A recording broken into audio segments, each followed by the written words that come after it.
નમસ્કાર, આપ જોઈ રહ્યા છો મંતવ્ય ન્યૂઝ સીધો સંવાદ સાથે હું રોનક મોઠવાડિયા. ગત રોજ સુરતથી આવેલા દ્રશ્યો સૌ કોઈએ જોયા. તમે પણ જોયા, એ મુદ્દાની ચર્ચા પણ કરી.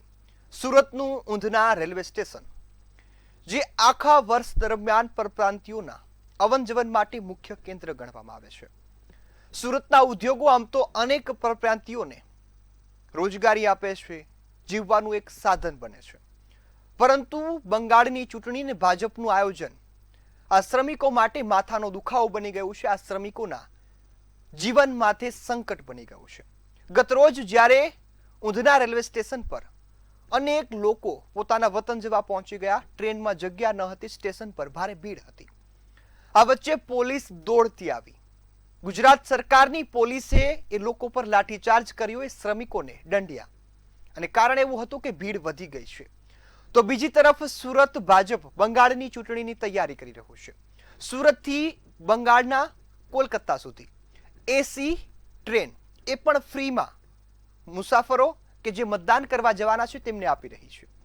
એટલે કે ભાજપની આ બેવડી નીતિ, એક તરફ મુસાફરો જે શ્રમિકો છે જે પોતાના વતન જઈ રહ્યા છે એમના પર લાઠીઓના પ્રહાર થાય છે, અને બીજી તરફ જે શ્રમિકો જે લોકો બંગાળમાં મતદાન દેવા જાય છે તેમને એસીની સુવિધા મળે છે. શું ખરેખર આ મતદાન માટે જ છે? શું માત્ર સરકારને મત સિવાય જનતાના હિતમાં કોઈ રસ નથી? આ મુદ્દો ચર્ચાનો વિષય છે. અને એક વિડીયો, અબ મેં વાપસ નહીં આઉંગા, એક વ્યક્તિ આ શબ્દો બોલે છે, ને આ શબ્દો અત્યારે દેશના સંપૂર્ણ સોશિયલ મીડિયા પર વાયરલ થઈ રહ્યા છે. એ શબ્દોમાં દર્દ છે, એ શબ્દોમાં પીડા છે, અને સરકાર આ પીડાને નથી સમજતી. એટલા માટે નથી સમજતી કે માત્ર વોટ બેંક કરવામાં સરકારને, વિપક્ષને રસ છે. જનતાના કામ કરવામાં કોઈ પણ રાજકીય પક્ષને કોઈ પણ પ્રકારનો રસ નથી. સુરતના દ્રશ્યો દર્શાવે છે કે પોલીસ લાઠીચાર્જ કરે છે. પોલીસ એ તમામ શ્રમિકોને ભગાવે છે સ્ટેશન પરથી. શું એટલા માટે શ્રમિકો એટલા માટે ત્યાંથી અત્યારે વતન જઈ રહ્યા છે? સુરતમાં તેમને ગેસ નથી મળતો, સુરતમાં તેમને રોજગારી નથી મળતી, તેમના ધંધા ઠપ થઈ ચૂક્યા છે, એના કારણે વતન જવાની ફરજ પડી છે. અને આ વચ્ચે પણ પોલીસ કેમ તેમને મારે છે? આ સવાલ છે. આ સવાલ એટલા માટે મહત્વનો બની જાય છે કે આમ તો રોજગારીના મોટા મોટા બણગાઓ ફૂંકવામાં આવે છે, તો બિહારના લોકોને ગુજરાતમાં કેમ આવવું પડે છે? બિહારમાં પણ એનડીએ ગઠબંધન કરીને સરકાર બનાવી છે. યુપીના લોકોને ગુજરાતમાં કેમ આવવું પડે છે? યુપીમાં પણ ભાજપની સરકાર છે. તો કેમ રોજગારી મળતી નથી? આ મુદ્દો તો મહત્વનો છે, અને યુવાનો આ મુદ્દો ઉઠાવી પણ રહ્યા છે. આ વચ્ચે જે પ્રકારના સુરતના દ્રશ્યો છે, સૌ કોઈ લોકોને હચમચાવી નાખે તેવા છે. લગભગ 10,000 કરતા વધુ લોકોની ભીડ હતી. ન તો ટ્રેનની વ્યવસ્થા હતી, ન તો બેસવાની વ્યવસ્થા હતી, ન તો શ્રમિકોનું સંચાલન થાય તે પ્રકારની વ્યવસ્થા હતી. એ તમામ શ્રમિકો સુરતમાંથી આશા છોડી ચૂક્યા છે, એટલા માટે વતન જઈ રહ્યા છે કે જો અમે વતન જઈશું તો 2 ટકનું ખાવાનું તો મળશે. અહીં સુરતમાં ધંધો બંધ થયા બાદ કોઈ પણ લોકોને ખાવાનું મળતું નથી. એ પોતાના 2 ટકનું પેટ ભરવા માટે પણ મજબૂર બને છે, એટલા માટે વતનનો રસ્તો પકડી રહ્યા છે. અને વતનના રસ્તા પર શું મળી રહ્યું છે?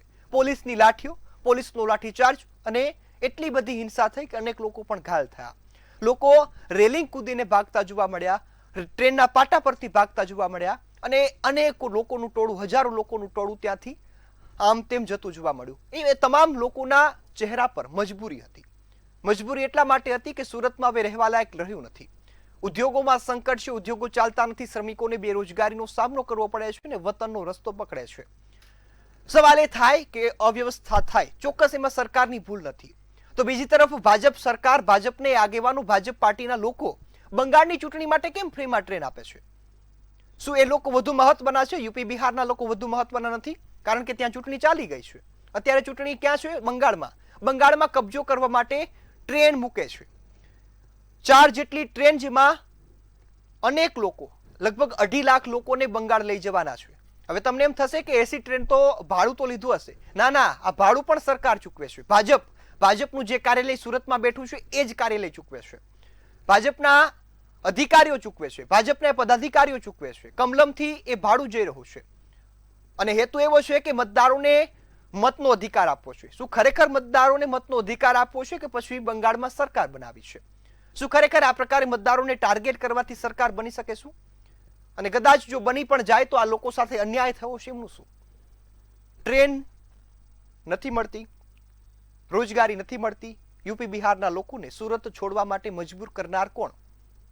આપણે ચોક્કસ ગણી શકીએ કે યુદ્ધની પરિસ્થિતિ વચ્ચે ઉદ્યોગોમાં સંકટ છે. ઉદ્યોગોમાં સંકટ છે તો પછી આ પ્રકારની બેવડી નીતિ કેમ? તમામ લોકોને યોગ્ય રીતે ન્યાય મળવો આપણા માટે જવાબદારી છે, સરકારની જવાબદારી છે, પરંતુ કાલના દ્રશ્યો દર્શાવે છે કે સરકાર તેમાં નિષ્ફળ નીવડી છે. આ મુદ્દા પર ચર્ચા કરવી છે ત્યારે મારી સાથે ભાજપના નેતા નિલેશભાઈ સોલંકી જોડાઈ ગયા છે અને કોંગ્રેસના નેતા ડોક્ટર વિષ્ણુદાન ઝુલા જોડાઈ ગયા છે. આપ બંને મહાનુભાવોનું મંતવ્ય ન્યૂઝ પર સ્વાગત છે. શરૂઆત નિલેશભાઈ હું આપનાથી કરીશ. કાલના દ્રશ્યો હજુ ગુજરાતની જનતા અને દેશની જનતા ભૂલી નથી શકી. એક બાજુ એસી ટ્રેન ચાલે છે અને બીજી બાજુ તમે લાઠીચાર્જ કરાવડાવો છો. રોનકભાઈ, ઉનાળુના વેકેશન દરમિયાન ઉત્તર પ્રદેશ અને કહી શકાય કે બિહારમાં લગ્ન સિઝન અને એમના જે પણ મોટા તહેવારો, મોટા સામાજિક પ્રસંગો લેવાના હોય તો ઉનાળાના સમયમાં લેવામાં આવે છે. વર્ષોથી આ થતું હોય છે. લગ્ન સિઝન પણ છે કે ત્યાં જે રીતે પરપ્રાંતિયો આવતા જતા હોય, પણ જયારે ગઈકાલે એકાએક જે કહી શકાય કે 200-500 નો એક કેપેસિટી હોય ને એમાં હજારો વ્યક્તિઓ એક સાથે આવી જાય છે, તો કાયદો વ્યવસ્થા જાળવવા માટે લાઠીચાર્જ એ કાયદા પ્રમાણે કરવામાં આવે છે. એ યુપી બિહારના આપણા ભાઈઓ જ છે, આપણા કોઈ દુશ્મન નથી. અને આપણા ગુજરાતે એવા પણ દ્રશ્યો બતાવ્યા છે કે અહીંના કોરોના જતા વ્યક્તિઓ આપણી ગુજરાતની ધરતીને નમન સ્પર્શ કરી જતા હોય, કારણ કે ગુજરાતે હંમેશા લોકોને રોજગારી આપી છે અને બે પાંદડે કરેલા છે. એટલે ગુજરાત એ કહી શકાય કે લોકોને જેટલા બી વ્યક્તિઓ આવે છે એને સમાવી દે છે, એને રોજગારી આપે છે, ઘરનું ઘર આપે છે અને બધી જ એની જે અપેક્ષિત શ્રેણી હોય છે એમાં એ ગુજરાત અવ્વલ આવે છે. જે ગઈકાલે જે બન્યું એ દુઃખદ કહી શકાય, પણ આજે સ્થિતિ કંટ્રોલમાં છે. કહી શકાય કે ઉધના હસનપુર જે કહી શકાય કે સ્પેશિયલ ટ્રેનો એને રેલ મારફતે અત્યારે સ્થિતિ કંટ્રોલમાં છે. એક્સ્ટ્રા ટ્રેનો પણ મૂકવામાં આવી છે. પણ એવું નથી કે ભાઈ તમે આ વસ્તુ આ સરકાર કરે છે તો આ વસ્તુ સરકાર નથી કરતી. સરકારે વંદે ભારત જેવી મોટી મોટી ટ્રેનો લાવ્યા છે, જે કહી શકાય કે એની કાયાપલટ કરી લી છે. કાલુપુર થી માંડીને ભારતના મોટા મોટા સ્ટેશનો કહી શકાય કે એશિયામાં નામાંકિત છે, તો એવા રેલવે સ્ટેશનનું નવું નિર્માણ થઈ રહ્યું છે.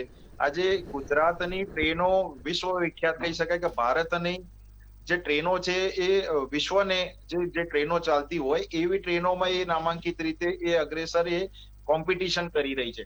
તો ખૂબ જ સારી વસ્તુ છે. અને હવે જે પોપ્યુલેશન જે કહી શકાય કે હવે પ્લેનમાં જે તમને જે હવાઈ ભાડામાં જે મળતું હોય એ ટ્રેનમાં પણ તમને એના ઓછા દરમાં મળી શકે છે એવી વ્યવસ્થા. અને સૌથી એશિયામાં સૌથી કહી શકાય કે વિશ્વમાં સૌથી મોટી રેલ લાઇન હોય તો આપણી ભારતમાં હોય, તો આવી જે કહી શકાય કે અવ્યવસ્થા જળવાય છે. તો એ દુઃખદ વાત છે, પણ અત્યારે સ્થિતિ કંટ્રોલમાં છે. ટ્રેનો મૂકવામાં આવી છે એક્સ્ટ્રા, અને અત્યારે સ્થિતિ જે રીતે જે એમને જે કહી શકાય કે રજીસ્ટ્રેશન, હવે આપણે કોઈ પણ જગ્યાએ જવું હોય તો એનું એક રિઝર્વેશન જરૂરી છે. એના માટે જનરલ ડબ્બા હોય તો જનરલ ડબ્બાની પણ કેપેસિટી જરૂરી હોય. પણ જયારે એકાએક આટલી બધી ભીડ ઉમટી જાય છે ત્યારે કોઈ પણ વ્યવસ્થા હોય એ વ્યવસ્થા થોડા સમય માટે ખોરવાઈ જતી હોય. પણ અત્યારે હાલ એ બધી જે ટ્રેનોની જે ડિમાન્ડ હતી એ ટ્રેનોની એક્સ્ટ્રા માંગણી કરવામાં આવી છે અને અત્યારે સ્થિતિ ખૂબ જ કંટ્રોલમાં છે અને કોઈ અત્યારે કાયદો વ્યવસ્થા પણ કંટ્રોલમાં છે. જી નિલેશભાઈ. વિષ્ણુદાનભાઈ, કાલની સ્થિતિ તમે પણ જોઈ ને સમગ્ર ગુજરાતે અને દેશે પણ જોઈ. એક વિડીયો અબ મેં વાપસ નહીં આઉંગા એ યુવાનનો વિડીયો હજુ પણ વાયરલ થઈ રહ્યો છે. સંપૂર્ણ દેશની મીડિયાએ કવર કર્યો, સોશિયલ મીડિયામાં પણ ફરી રહ્યો છે. એ વ્યક્તિના મોઢા પર દર્દ હતું. સરકારની અહીં બેવડી નીતિ કઈ રીતે જોઈ રહ્યા છો? સુરત ખાતેથી જોવા મળી. એક તરફ બંગાળમાં એસી ટ્રેન મફતમાં મળે છે અને બીજી બાજુ મુસાફર પાસે ટિકિટ છે, તેમ છતાં લાઠીઓ પડે છે. ગુજરાતમાં બહારના લોકો ખૂબ અપેક્ષાઓ સાથે આવે છે અને એકાએક જે કાલનો જે બનાવ બન્યો એ જોતા સ્પષ્ટ આપણને એવું લાગે છે કે કોઈ કારણસર ઇન્ટેન્શનલી લોકોને બહાર મોકલવામાં આવી રહ્યું એવું વાતાવરણ સર્જાયું અને જેના કારણે અફરાતફરી થઈ, લોકોને ખૂબ સહન કરવું પડ્યું. કારણ કે અત્યારે કોઈ એવો છઠ પૂજા જેવો કોઈ પ્રોગ્રામ નથી કે કાર્યક્રમ નથી કે ઉત્સવ નથી કે જેથી લોકોને તાત્કાલિક આવી રીતે ઉત્સવ ઉજવવા માટે જવું પડે. બે વાત અમને સ્પષ્ટ દેખાય છે. એક તો અત્યારે બંગાળનું જે ઇલેક્શન ચાલી રહ્યું છે એમાં કઈ સરકારની શું નીતિ છે એમાં સમજણ પડતી નથી. કદાચ જે રીતે ગુજરાતમાં બહારથી લોકો અહીંયા કમાવા માટે આવે છે અને વેકેશનનો પણ હજી એ સમય યોગ્ય થયો નથી. જ્યારે મજૂરી તરીકે તમે અહીંયા આવ્યા હોય, ગુજરાતમાં સારું જીવન જીવવા તમે આવ્યા હોય, ત્યારે ઓલ ઓફ સડન તમારે આવી રીતે મોટી સંખ્યામાં ટ્રેનમાં જવાનો વારો આવે ત્યારે ચોક્કસ આમાં પ્રશ્નો ઉદ્ભવ થાય છે. અને સરકારની ક્યાંક ને ક્યાંક નિષ્ફળતા એટલા માટે જોવામાં આવે છે કે આ ગરીબ લોકોને હેરાનગતિ શેના માટે તમે આ માસ લેવલ માટે લોકો જતા માટે કોઈ આયોજન એડવાન્સમાં કરતા નથી. અને મને એવું લાગે છે કે જો રાજકીય રીતે તમારે આવી રીતે એનો ઉપયોગ કરવાનો હોય, કારણ કે ઘણા બધા બંગાળના અહીંયા કારીગરો પણ આપણે ત્યાં હોય છે, ગુજરાતમાં હોય છે, બિહારના પણ હોય છે, પણ ખાસ કરીને અત્યારે મને એવું લાગે છે કે બિહારની ચૂંટણીના સંદર્ભમાં જે રીતે લોકો કદાચ એનો ઉપયોગ કરવા માટે જતા હોય તે એમને મોટિવેટેડ કરવામાં આવ્યા હોય અને ઓલ ઓફ સડન એમને જવામાં આવ્યા તો ચોક્કસ રીતે સરકાર આમાં નિષ્ફળ ગઈ છે. અને હવે ચોક્કસ રીતે સ્થિતિ કાબુમાં આવે, પણ એ તો એક વખત બન્યા પછી કોઈ યુવાન એવું કહેતો હોય કે હું ફરીથી અમારે અહીંયા આવું નથી, તો કંઈક અંશે બહારથી આવતા લોકો પણ આપણી ઇમ્પ્રેશન ગુજરાત રાજ્યમાંથી જો યોગ્ય રીતે ના જતા હોય તો સરકારની આ નિષ્ફળતા તરીકે અમે જોઈએ છીએ. અને જ્યારે આપણે ત્યાં કોઈ આવી રીતે આવ્યું હોય અને એમને બીજી રીતે જવાનું થાય તો ચોક્કસ રીતે આ બાબતે સરકારે વિચારવું જોઈએ અને આવનાર સમયમાં એમણે ચોક્કસ રીતે આનું યોગ્ય આયોજન કરવું જોઈએ. જી બિલકુલ. હવે નિલેશભાઈ, લગભગ તમારે સુરત ખાતેથી 2.5 લાખ જેટલા બંગાળી જે મતદારો છે તેઓને બંગાળ ખાતે લઈ જવાના છે. કદાચ બંગાળમાં તમારે કબજો જમાવવો છે, પરંતુ યુપીમાં તો આપણી લાંબા સમયથી ભાજપની સરકાર છે, યોગી આદિત્યનાથનું રાજ છે, તો હજુ કેમ રોજગારી પૂરી નથી પાડી શકતા? હજુ કેમ એમને ગુજરાતમાં આવવું પડે? રોનકભાઈ, સૌથી મોટું રાજ્ય કહી શકાય ભારતનું તો ઉત્તર પ્રદેશ છે કે કદાચ 22 થી 24 કરોડ ત્યાંની જનતા છે. આ હું આંકડો તમને 2011 ની વસ્તી ગણતરીના અનુસંધાને કહી રહ્યો છું. એ પછી 10-12 વર્ષનો આંકડો અત્યારે તમારી મારી પાસે નથી. તો આટલું મોટું રાજ્ય છે. આજે ભારતીય જનતા પાર્ટીની સરકાર ત્યાં 2 વર્ષ જ 2 ટર્મ આવી છે, એટલે છેલ્લા કહી શકાય કે હજી 10 વર્ષ પૂરા નથી થયા.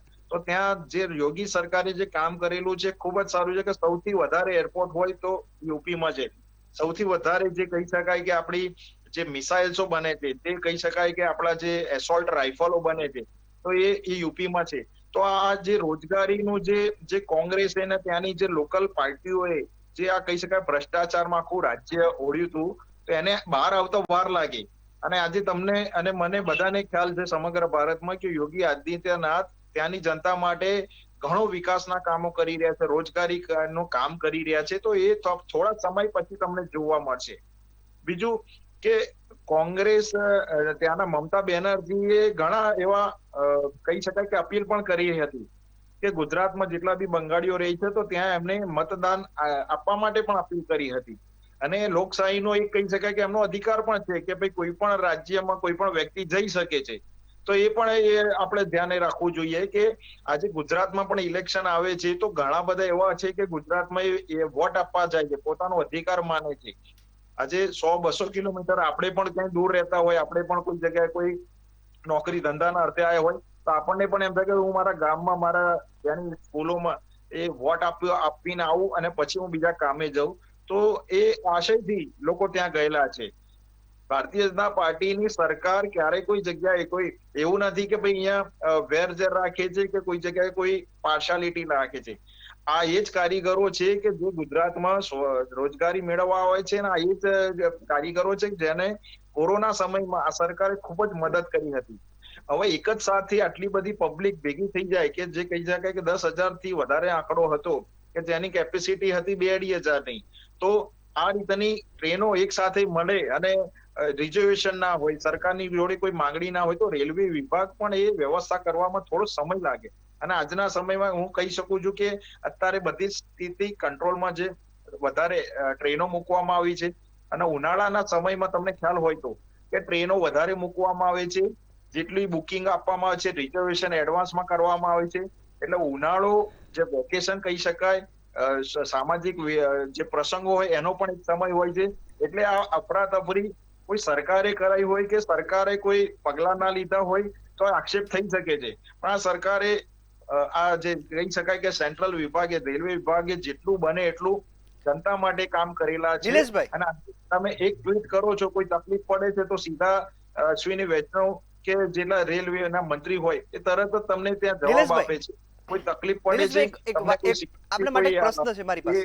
આપને કોઈ ઇશ્યુ બને છે તો જી બિલકુલ, તરત જ નિલેશભાઈ એના ખૂબ action સરસ લેવામાં કામ આવે કરે છે, ટ્રેનમાં પણ જગ્યા મળે છે. એક વાત સાંભળો, આ એક ચૂંટણી નથી, અનેક ચૂંટણીઓ યુપી હોય, બિહાર હોય, તમામ જગ્યાએ હોય. ભાજપ પોતાની તરફથી કેમ સ્પેશિયલ ટ્રેન દોડાવે છે? સરકાર, એ જવાબદારી સરકારની છે કે તમામ લોકો મતદાન કરે, મતદાર બને. ભાજપ કેમ દોડાવે છે? પર્સનલ રૂપિયા કેમ ખર્ચે છે? જો આમાં રેલવે વિભાગમાં કઈ મફત નથી થતું. રેલવે વિભાગમાં તો જે ટિકિટનો ખર્ચો થાય છે તો એ રેલવે વિભાગ કઈ ખોટ કરીને કામ નથી કરતું, કે ખોટ કરીને વિભાગ નથી ચાલતો. આજે પણ એને તમારા કોઈને ટિકિટ આપવી હોય તો એ પરચેસ કરીને આપે છે. તો ભારતીય જનતા પાર્ટીના એ ઘણા એવા કાર્યકર્તાઓ છે કે સેવા આપે છે. આપણે કોરોનામાં સેવા આપેલી છે તો આપણે એના ધ્યાન નથી રાખતા. કોઈ મતાધિકારનો ઉપયોગ કરવા જાય છે, કોઈ એના જે હોય જે પરપ્રાંતિયો કામ કરતા હોય તો એના ફેક્ટરીનો માલિક કોઈ એ ખર્ચો લેતો હોય તો એમાં શું વાંધો છે? લોકો સાથે રેલવે પ્રેમ કે વિભાગને મત કોઈ સાથે? ખોટ નથી જતી. રેલવે વિભાગ તો એના જે પૈસા હોય એ પ્રમાણે ટિકિટના લઈ જ છે. એટલે આમાં ક્યાંય કોઈ જગ્યાએ કોઈ સરકારનું કે રેલવે વિભાગનું ક્યાંય નુકસાન નથી થતું. નિલેશભાઈ, લોકો સાથે પ્રેમ કે મત સાથે? નહીં, જનતા સાથે જ હોય ને. મત એટલા માટે કે લોકશાહીનો અધિકાર છે. આજે હું તમારા ગામમાં મત આપવા માટે રોકી શકું તો એ શક્ય નથી ને. તમારો અધિકાર છે કે તમે તમારા જ્યાં જે વ્યવસ્થામાં કામ કરતા હોય એ ઓર્ગેનાઇઝેશનને તમે રિક્વેસ્ટ કરો, તમારા આવવા જવાની વ્યવસ્થા કરે છે. ઇલેક્શન કમિશન તો ખૂબ જ આમાં ઇલેક્શન વોટ આપવા માટે જાગૃતિ ફેલાવે છે. તો એમાં ખોટું શું છે? આમાં સરકારની ટીકા ક્યાં થઈ? આમાં સરકારનો ક્યાં આક્ષેપ થયો? સરકારની વાત નથી નિલેશભાઈ. એ ચોક્કસથી કહી શકાય કે એક સાથે વધારે ભીડ આવે છે તો આ પ્રોબ્લેમ થાય છે. જી બિલકુલ, આવું આપની પાસે હું. વિષ્ણુદાનભાઈ, નિલેશભાઈની આપણે વાત સાંભળી. છેલ્લા કેટલાક સમયથી આ જ સિલસિલો યથાવત છે. કદાચ કોંગ્રેસ નથી આપી શકતી એટલે નથી આપતી, બાકી કોંગ્રેસ પણ આ જ અનુસરણ કરે. પણ લોકશાહીમાં કોઈને મફતની લાલચ આપવી કેટલી યોગ્ય? બિલકુલ આપની વાત સાચી છે. અને ખાસ કરીને ચૂંટણીના સમયે આ પ્રકારનું પલાયન જ્યારે થતું હોય માસ લેવલ પર, શંકા ઉદ્ભવે છે. આની તપાસ પણ થવી જોઈએ કે ખરેખર આ લોકો ત્યાં જઈ રહ્યા હતા અને ખરેખર શું રીઝન હતું. અને પૂરી પોસિબિલિટી એવી લાગે છે કે બંગાળનું ઇલેક્શન ચાલી રહ્યું છે એના માટે ગુજરાતમાંથી મતદારોને શિફ્ટ કરવામાં આવ્યા હોય, જે લોકો અહીંયા વર્ષોથી રહેતા હોય, કામ માટે આવ્યા હોય અને રોજગારી માટે આવ્યા હોય, અને આવી રીતે એમને લોભ લાલચ આપી અને એમને જો આવી રીતે તો મોકલવા હોય તો તમે વ્યવસ્થા કરો, એમનું માન સન્માન સચવાય એવી રીતની વાત કરો. બાકી આવી રીતે હેરાનગતિ કરી અને ગરીબ પ્રજાને દુઃખી કરવાની વાત આવે છે ત્યારે ખરેખર શંકા ઉદ્ભવે છે. અને આ બિલકુલ હોવું ના જોઈએ. એમનો મતદાન હવે અહીંયા છે કે ત્યાં બંગાળમાં છે, ગુજરાતમાં હોય તો ગુજરાતમાં મતદાન થતું હોય, બંગાળમાં હોય તો બંગાળમાં મતદાન થતું હોય, યુપીની ચૂંટણી હોય, બિહારની ચૂંટણી હોય, ત્યારે વારંવાર આ પ્રશ્નો બન્યા છે. ભૂતકાળમાં કોરોનામાં લોકો ખૂબ હેરાન થયા, પલાયન થયું ત્યારે લોકો એટલી બધી તકલીફ પડી હતી કે જેને કારણે માનવતા ઉપર પણ આપણને પ્રશ્નો પેદા થયા હતા. ત્યારે યુપીમાં આપણા અહીંયા મજૂરો હોય છે, રોજગારી માટે લોકો આવ્યા હોય છે. પણ જ્યારે આવું માસ લેવલે થતું હોય ત્યારે અમને એમ થાય છે કે ખરેખર મત માટે તમે કરતા હોય તો પણ એમાં તમે એમની વ્યવસ્થા કરો. મોકલવામાં અમને કઈ વાંધો નથી, પણ લોકો દુઃખી થાય જ્યારે માનવતા ઉપર આગળ ઉઠે ત્યારે કોઈ લોકો એમ કહેતા હોય કે અમારે હવે ગુજરાતમાં ફરીને આવવું નથી. તો આમાં તો છાપ આપણા ગુજરાતથી બધાની બગડે છે, ગુજરાત રાજ્યની બગડે છે.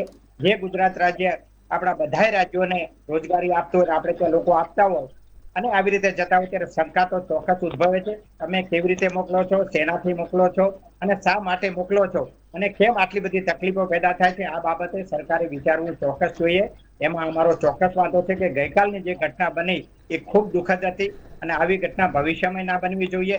અને જે કારણ જો આ પ્રકારનું હોય તો ખરેખર દુઃખદ વાત છે. બિલકુલ વિષ્ણુદાનભાઈ, એક વાત એ પણ જોઈ લેજો કે બંગાળના મતદારો માટે એસી ટ્રેન અને જે યુપી બિહારમાં શ્રમિકો કામ કરવા આવ્યા છે અને ફરી પોતાના વતન જાય છે એમને લાઠી. એટલે એ વાત પણ ખરેખર વિચારવા જેવી છે.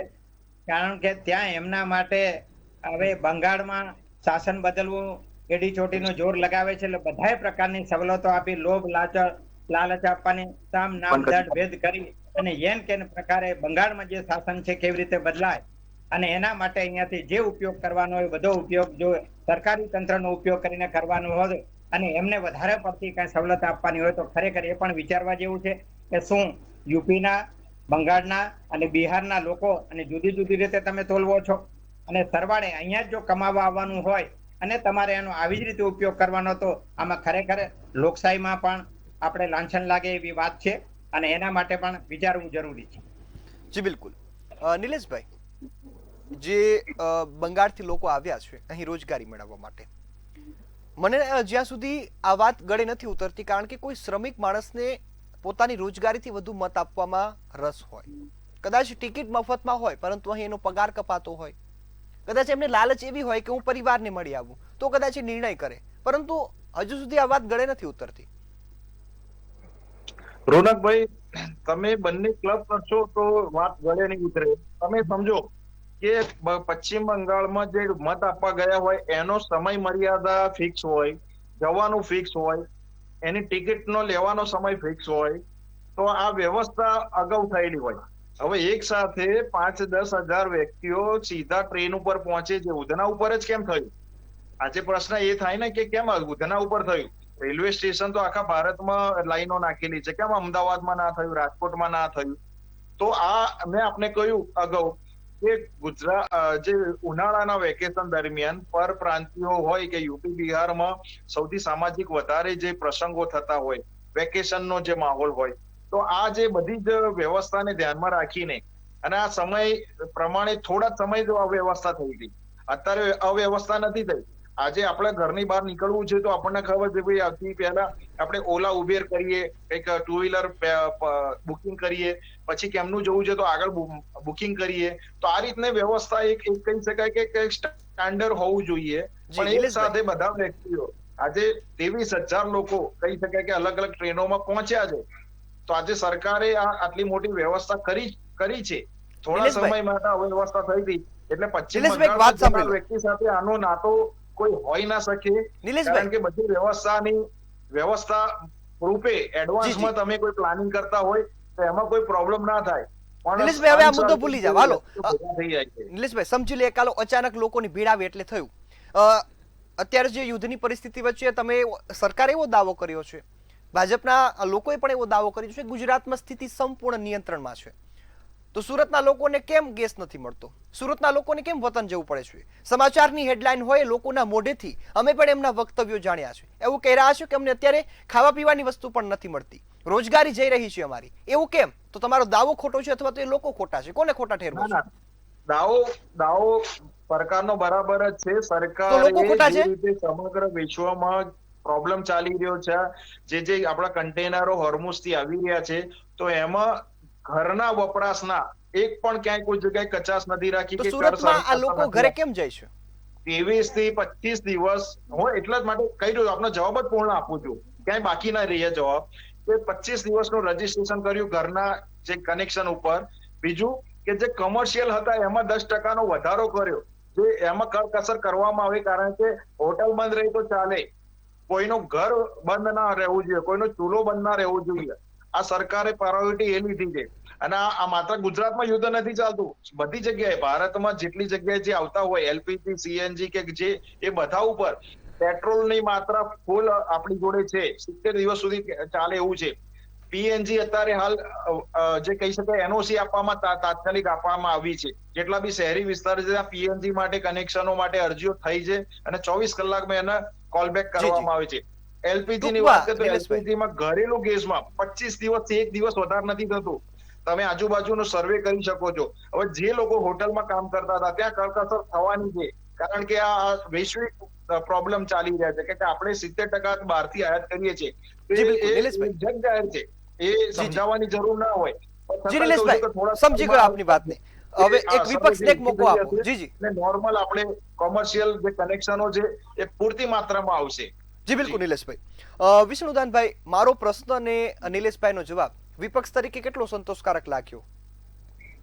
ખાસ કરીને એ જોવાથી વિદેશ નીતિ ખરેખર આ વખતે બિલકુલ નિષ્ફળ નીવડી છે. ઈરાન આપણું ખૂબ જૂનું મિત્ર હતું, ઈરાન જોડે આપણા ખૂબ સારા સંબંધો હતા.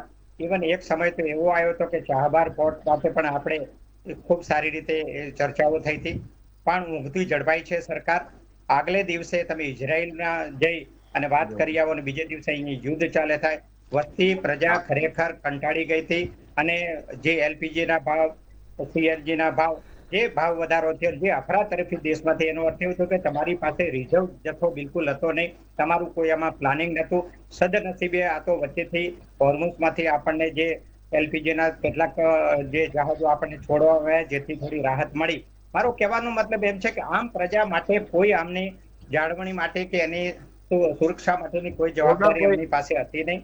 અને આ તો રોનકભાઈ, હજુ આ પણ કોંગ્રેસના જે નેતા છે એમને હું કહી શકું કે ઈરાન વિશે કે ભારતની જે કહી શકાય કે લાઈન દોરી છે એના વિશે કદાચ એમને ખબર જ નથી. કોમર્શિયલ ગેસના ભાવ આજે વધ્યા, ભારતે જે CNG ના સ્ટેન્ડ ભાવ લીધું છે વધ્યા. નરેન્દ્રભાઈએ, એ સ્ટેન્ડ ના કોઈ પણ પક્ષે લીધું નથી. આપણે અત્યારે સ્ટેબિલિટી વાળું સ્ટેન્ડ છે. ના તમારે ઈરાન નોંધાયેલા પણ ગેસ મળે ચાલુ કરી તમારો દીધી છે, ના ઓફિસમાં જી જી ફોન બિલકુલ મળે. નિલેશભાઈ. તો આ કયા પ્રકારની વ્યવસ્થા સરકાર કરી રહી છે? જી બિલકુલ. આ મુદ્દો જનતા હવે વધુ સારી રીતે સમજશે. હાલ તો સમયની મર્યાદા છે એટલે કાર્યક્રમને સમાપ્ત કરવો પડશે. આપ બંને અમારી સાથે જોડાયા, ખૂબ સરસ ચર્ચા કરી, એ બદલ આપનો ખૂબ ખૂબ આભાર. બંગાળમાં છે મતદાન અને માર ખાઈ રહ્યા છે યુપી બિહારના લોકો. આ વાત ગત રોજની ઘટનાથી ખૂબ સાફ રીતે અને સારી રીતે આ જગ્યા પર બેસે છે. મતદારો માટે એસી ટ્રેન છે કે કારણ કે એમની પાસેથી મત લેવાનો છે અને વતન જઈ રહ્યા છે તો વતન જાય છે, ભલે ને પાટું ટીકા ખાતા જાય. સરકારની આ નીતિ મતદારોની જુબાની છે, લોકોની જુબાની છે, જનતાના હિતમાં નિર્ણય કરે છે, પરંતુ જે ખામી છે તે દૂર કરવાની જવાબદારી પણ સરકારની છે. આશા છે કે આ ખામી દૂર કરી નાખશે. આવી ઘટનાઓ વારંવાર બનતી અટકશે, લોકો આવી ઘટનાનો ભોગ બનતા અટકશે. આ આશા સાથે કાર્યક્રમ સમાપ્ત કરીએ છીએ. ફરીથી મળીશું એક નવા મુદ્દા સાથે. ત્યાં સુધી મને રજા આપશો. નમસ્કાર.